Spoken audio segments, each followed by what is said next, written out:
Good afternoon, Chris Whelan here from the Center of Business Excellence. I want to talk to you today about a subject which is clearly massively important to a lot of business owners around New Zealand at the moment. It's really about hope in the face of adversity, hope in the face of really difficult times for a number of people. And why do I want to talk to you about that? Well, we're living in what I would call a post-pandemic world. There's almost a bit of a hangover, excuse me, a hangover from that. A hangover from a lot of spending going on in the economy, a hangover from if you depend on what industry you're in, things going really well for 5 or 6 or 7 years, and we in the dreaded people talk about the recession. Although this week the Reserve Bank released good or improving inflation numbers, people are sitting at the moment in this post-pandemic world with a bit of a economic hangover, if you like. But here's what I know and what I've seen as a business leader and as a business owner myself.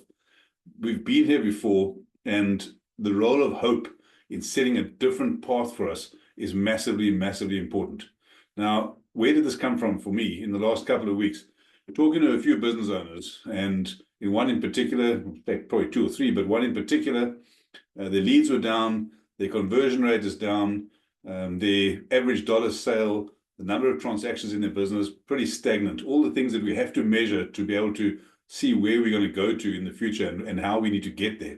So all of those have been down. And when I asked them, this particular person, what they're doing about it, they were like a deer in the headlights. Don't know. No answer. No response. And what really struck me, and it's a difficult situation to be in, I'm really empathetic towards it, is that this person was really devoid of answers, devoid of creativity, devoid of where to go next, because their business was facing imminent closure. Now, not a great situation to be in. And that's where I want to talk to you today about why a sense of hope is so important in that space, right? What do we know without hope? Well, stagnation and decline is one obvious thing. Stagnation and decline is the first thing. People are paralyzed, as an example I've just given you, paralyzed by fear of what might go wrong or what has gone wrong, right? So stagnation and decline is the first point.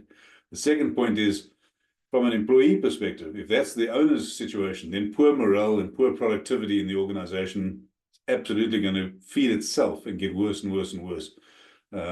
Because the leader's the leader's attitude sets the tone right at the top, right? So poor morale, poor productivity is the second point, second really difficult situation. And then the third one is, from a customer perspective, what happens in the organization inevitably seeps out. You can't contain it, you can't stop it.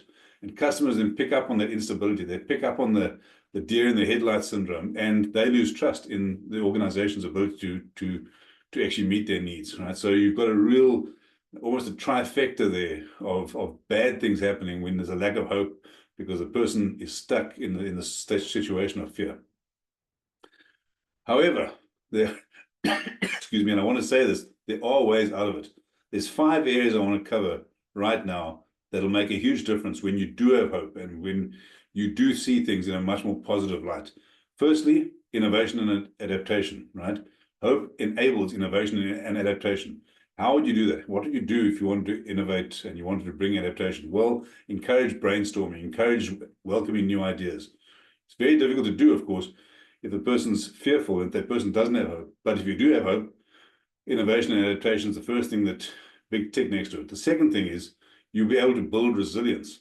Again, how do you build resilience? How do you do that when you're in a situation where we know the economic conditions are difficult, but you as the business leader have hope. You have a positive can-do attitude. What I would suggest is set clear, achievable, short-term goals. Build momentum. Show people, well, this is possible. We're not actually, going down the gurgler. We are meeting our short-term needs. We are meeting our short-term goals. That builds momentum and it feeds itself, right? It self-perpetuates. So that's the second point. Build great resilience amongst your team. The third thing is, you have an opportunity as a business leader to enhance your own leadership. I've said already that the tone is set at the top.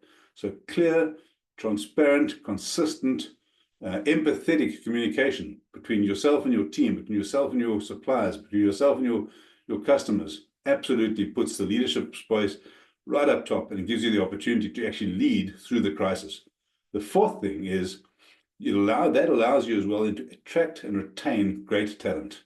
People want to be in a team where the leader is positive, where the leader is seeing, yep, we're in a difficult space. However, we've got these short-term goals, we're moving through them, we're getting to the next level. People want that, right? They want that leadership.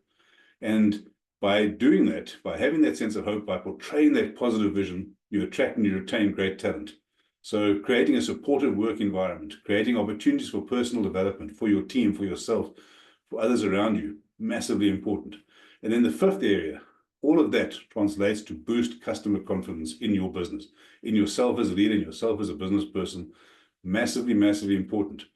We said already that if you lose that customer confidence, you lose the trust, but this is quite the opposite. So strong, consistent, positive messaging builds that up, right? So those 5 things: innovation and adaptation, building resilience, enhancing your leadership capability, attracting and retaining talent, and boosting customer confidence are all consequences of having that positive attitude. So again, quite the opposite of the stagnation and decline, quite the opposite of poor morale, poor productivity, lack of trust, right? Exactly the opposite of that. If you're interested in knowing more, I'd be very keen to have a conversation with you. Jump onto the link below, or I'll put a link in here. Grab some time in my diary and let's see what your situation is. Let's see how we can make sure that you have a sense of hope, a sense of this is not the first time we've seen an economic downturn. We will get through it. There are ways of doing that. If you're interested in that, jump on my diary, book some time, and in the meantime, have a fantastic, fantastic week. All the very best. Bye-bye.